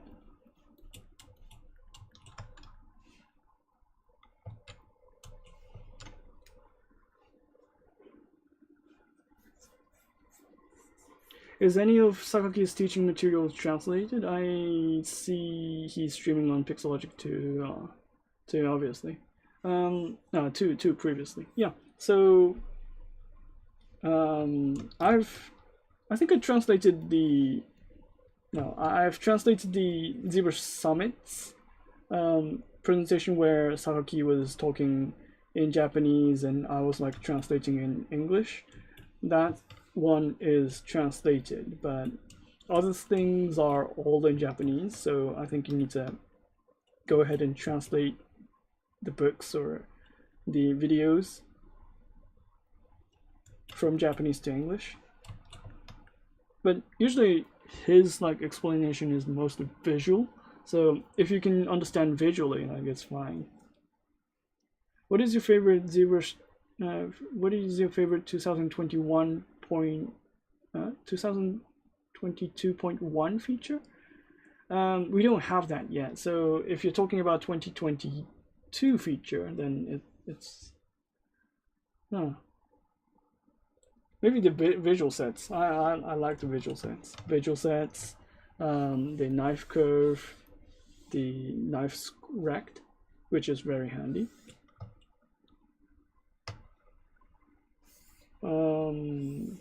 I really had fun with like playing around the bas relief feature. But like since my workflow is more on the 3D printing side, I'm not really sure if I'm gonna use the bas relief feature that much. But if I'm making some armor pieces, reliefs, then I'm gonna use that feature definitely.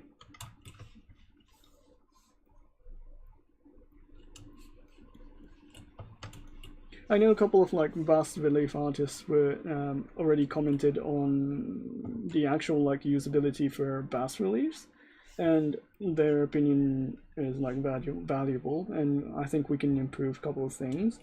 But at the end of the day, I think most of the artists who would use that feature would be like game artists or actual people who don't really do bas reliefs, but they'll use that for like relief designs and more like sculptural details. And at the end of the day, I think that would be the main target goal. Main like user and end users like target audience, I guess.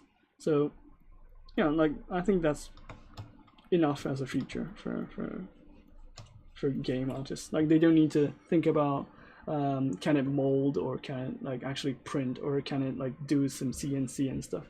So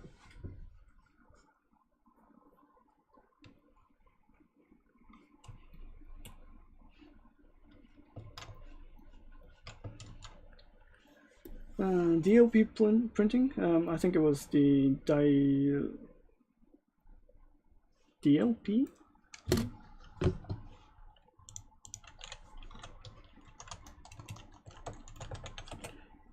Oh yeah.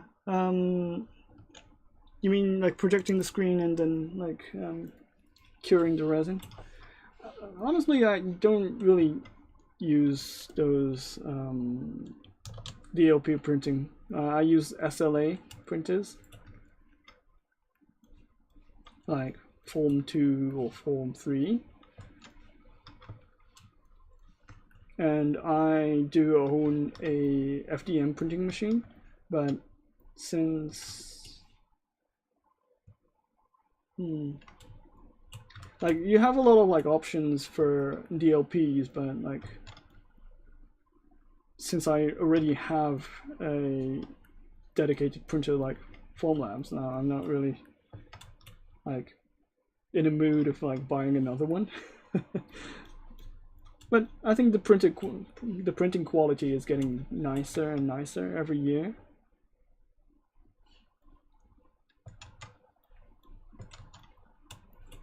But like for the cost, it's worth it. But like most of the cheaper printing options are like it takes time to actually get some prints done, and I don't really like about that kind of stuff. Like I don't want to take time or spend time setting up the printer so it prints. So I prefer to have the printers actually usable from day one without any like tweaking of settings done.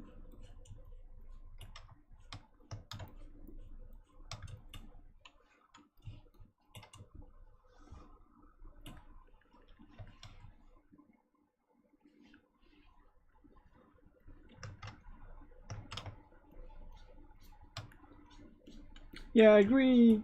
Like I had a couple of like opinions from other artists saying that yeah, the printer you have is expensive. Like you can buy a cheaper one. I agree, but I'm paying my money to spend like save time for that kind of like tweaking around, like touching actual resin. I can't really touch resin because I'm allergic, so like those kind of like details matter to me. Like I just want to focus on the actual like sculpting and not the actual printing itself. Like if I need to go to a forum for a printer, I don't think it's worth it, to be honest. Like for example, I don't need to go to a printing machine's forum to get stuff printed, right? Do you get what I mean? Like I don't need to go to like some Epson or some famous printing companies like forum to get something printed, right?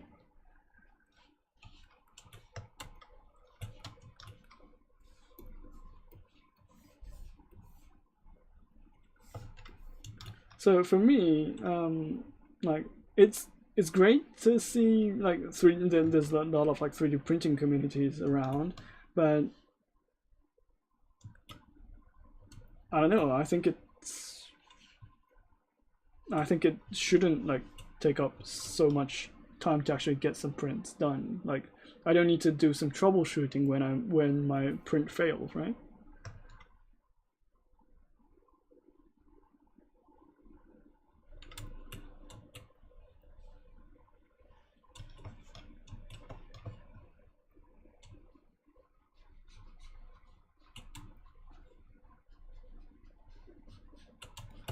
But at the same time, I do agree that I don't really like the cartridge business. Like, it's the same with the printers ink cartridge. They're very expensive, and for example, the resin cartridges are expensive, and I don't really like that fact. But at the same time, because it's a cartridge, I don't need to actually touch or accidentally touch the resin myself, which is a plus for me. So.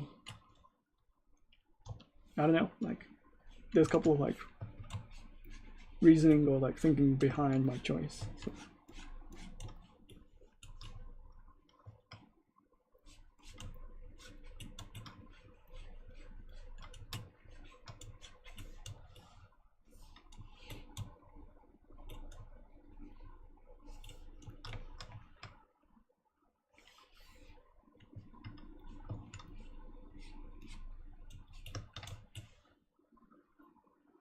Also, I think like it's just my preference. It's not really related to Pixologic or anything else. Like it's just my preference. But I tend to buy a good priced stuff which lasts for a long time compared to the stuff that's cheap and then it will break down in a couple of months or stuff like that. So like for example, I have a chair which is gonna cost a lot for an average person. Like for example, I was like working in an office and then like I had a chair which broke down just like using a couple of months, and then I had to switch it. I was very frustrated, and so there's a couple of like reasons why I invest in a chair, right? So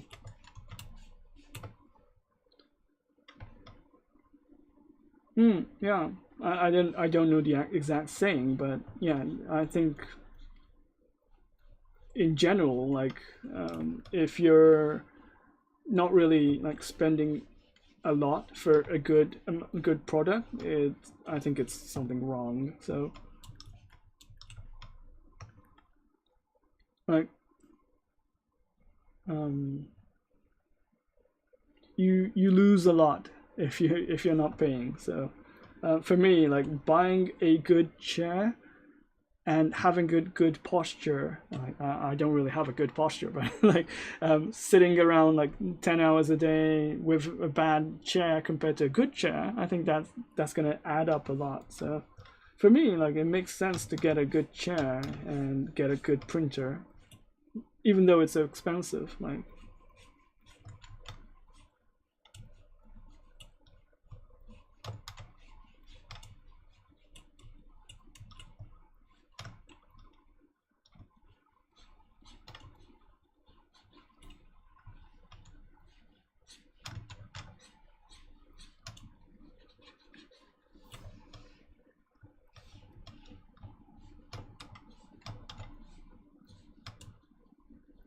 but I know because it's the internet, like when I say that kind of like stuff, it's like controversial sometimes.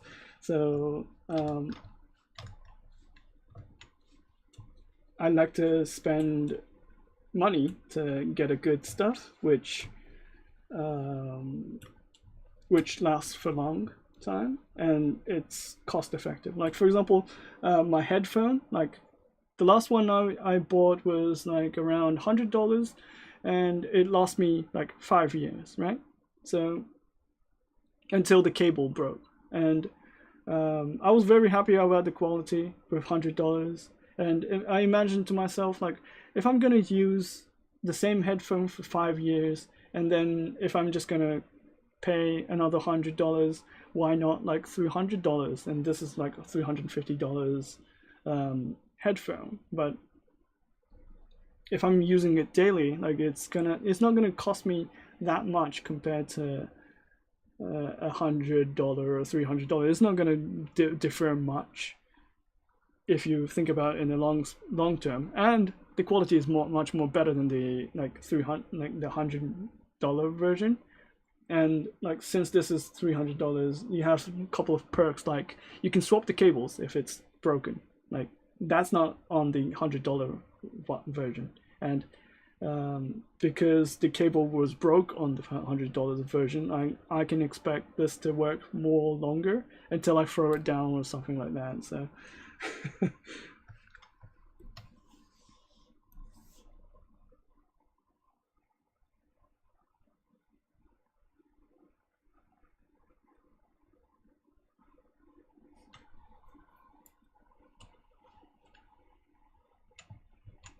yeah, like for example, I bought a PC with like what do you call this? A manageable or detachable like cables. The PC's power supply with detachable like power cables, and some people don't like it. Some people like it. I prefer to like it. It's gonna cost you more, but like it's gonna have a easier like cable management system. So I prefer it.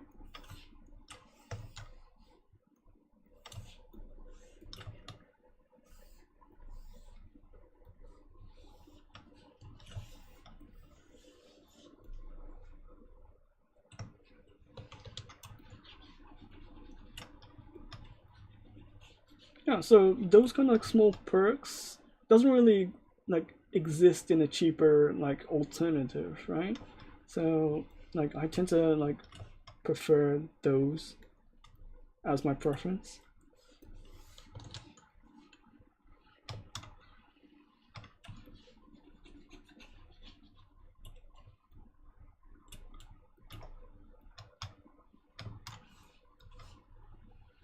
Okay, going back to no, I only have like it's already time, so I'm gonna like explain things quickly, and then I'll just end my stream. What I'm currently doing is like adjusting the silhouettes and then like changing the structure, like moving the hair strands back and forth so it combines and like merges into the shape nicely, so it doesn't really stand out that much. And like you can do this all day and then get some shapes done. And like what you need to keep in mind is that you need to keep in mind always the silhouettes. So if the silhouettes is wrong, even if you polish it, you can't really polish something that the silhouette is bad. So it's best to keep in mind that you need to always think about the silhouettes first, and then you can think about the details later on.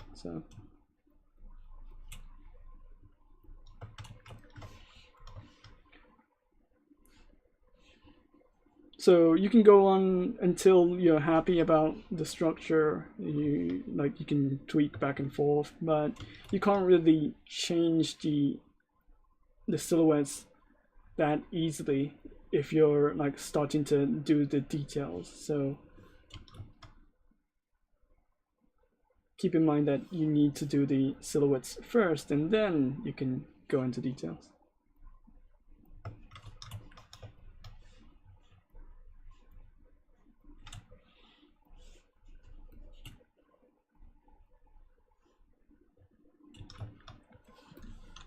Also, another brush I would recommend using would be the clay tube brush, and you can adjust the intensity a bit, and then you can use the backface masking to get some like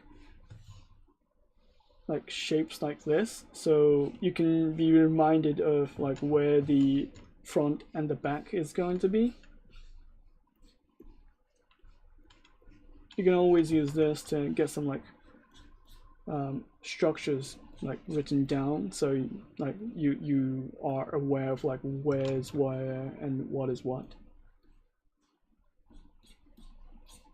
Like for example, if you want the straight line to go over and then another structure needs to go down like below this, you can just do that as well. And you can always use the damn standard brush to like define the lines as you go along, so you can use that as well. And clay build-up brush and standard brush would be your friend as well. So you usually use like 4 to 5 brushes to get the like structures correct, and then you can use other brushes to get the overall shape or the details added. But the simple thing is this, and like you can do more advanced stuff, but unless you're done with the basics, you can't really go forward and then do some crazy stuff. So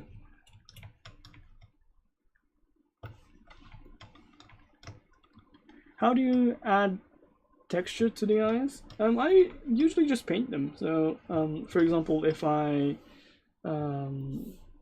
like change this color to blue, for example, if I go to poly paint, adjust colors, and then if I, for example, if I have a blue color like this, I can do a blue color and then like select the color, tweak the color slightly, and then go to standard brush without any alphas. You can go to RGB and then paint it like this.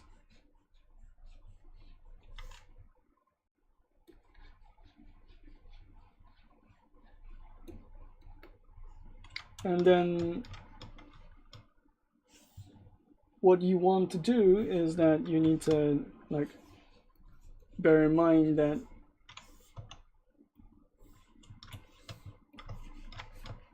these kind of like shadows would be needed, and then next would be the black eyes, the middle part of the eyes needs to be written. So you draw out some simple like shapes like this, and then actually take a look from a specific angle and then see if it looks correct.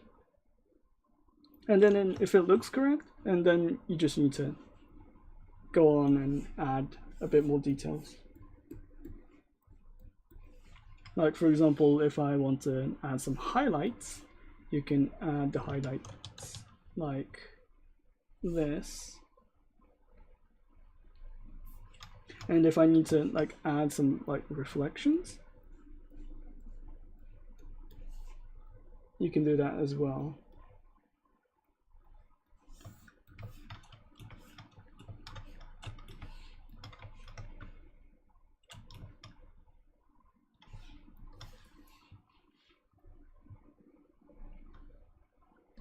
And also, if you're making a character with like dark hairs, it's usually best to just like keep it not too gray. Like it shouldn't be like totally black or something like that. It should be a lighter tone compared to the actual like complete black colors, because it's gonna be really hard to see the actual like sculpt which is going on, and like you can't really check the overall shape as well. So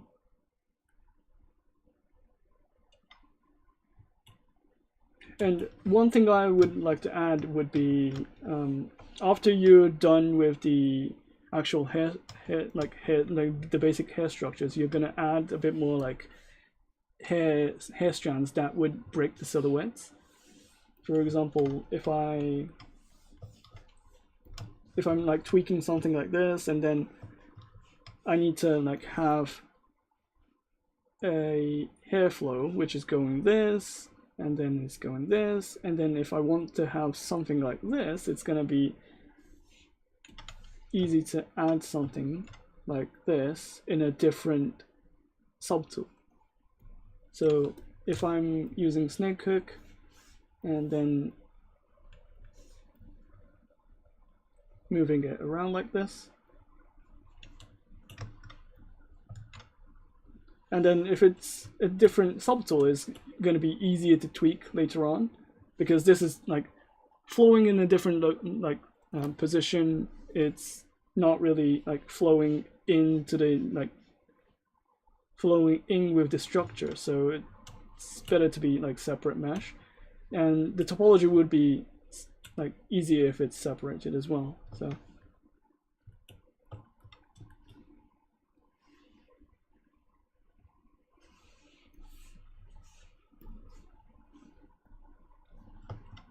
So something like this, right? And then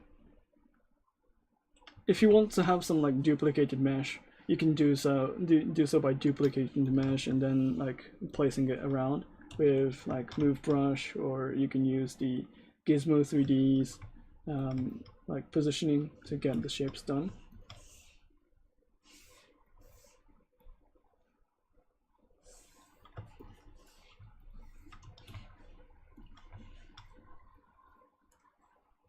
And also you can use the new feature with focal shift.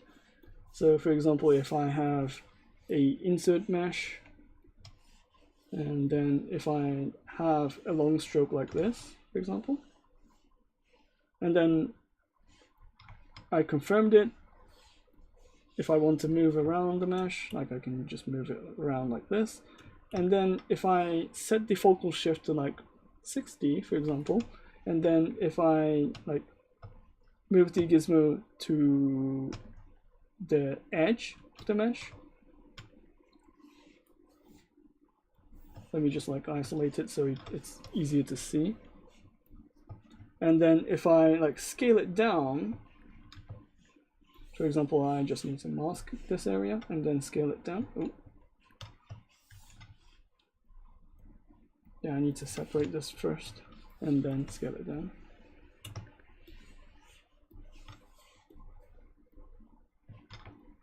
It's going to be easier to adjust like this.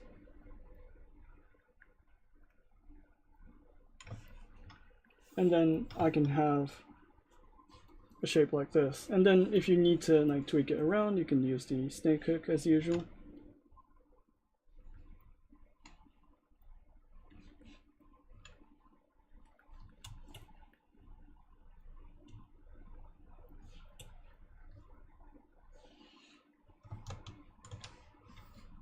you can always split it so you have better control. Divide. And think about which is going forward and which is going on the back. So you can always think about the structures, and you can think about the edge of the hairs, like so.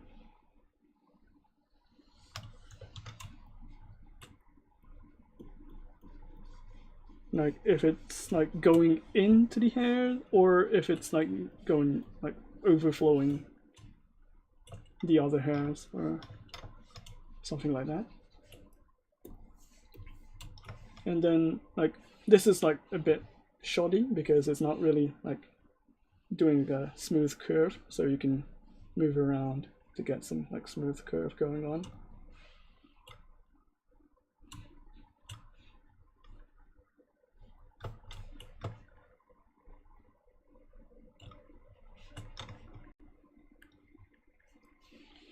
You can always like change the colors for one strand as well. So yeah.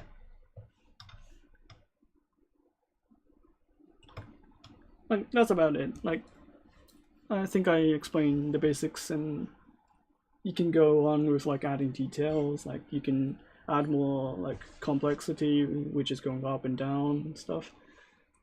You can tweak the silhouettes. Like for example, if you rotate around, like this is fine.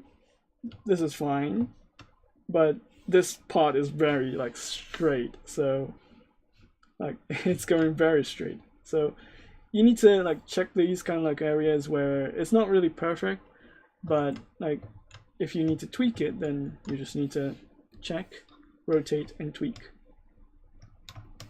Oh, another thing like some people may not know is that you can always like rotate the mesh. Like for example, if you try to rotate the mesh, it's not like confined in one axis, right? But for example, if you like do a turntable, it's gonna be confined to one axis, like so, right? So what you want to do is that you can go to the transform, and then if you go to the axis rotation, and for example, if you press the Control Alt and then press, for example, J or K, you can assign a new key to this, and then if you press K, it's gonna like rotate around like this.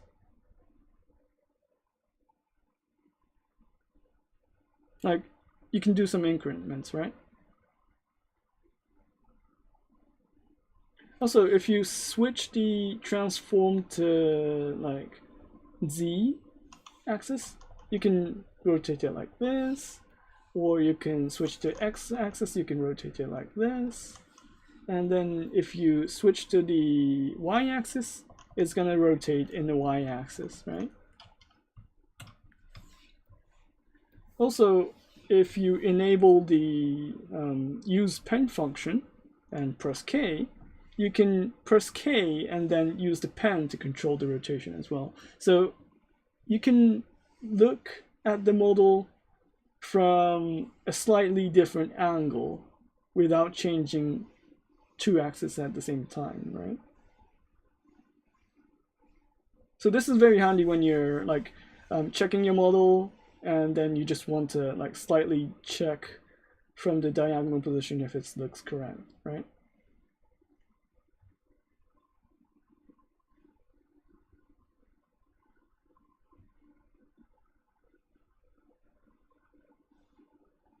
So this is very handy when it comes to like checking the front, checking the side, and then checking the diagonal position if it looks correct. So okay, I'm gonna end my stream here. I think it's like repeating myself now.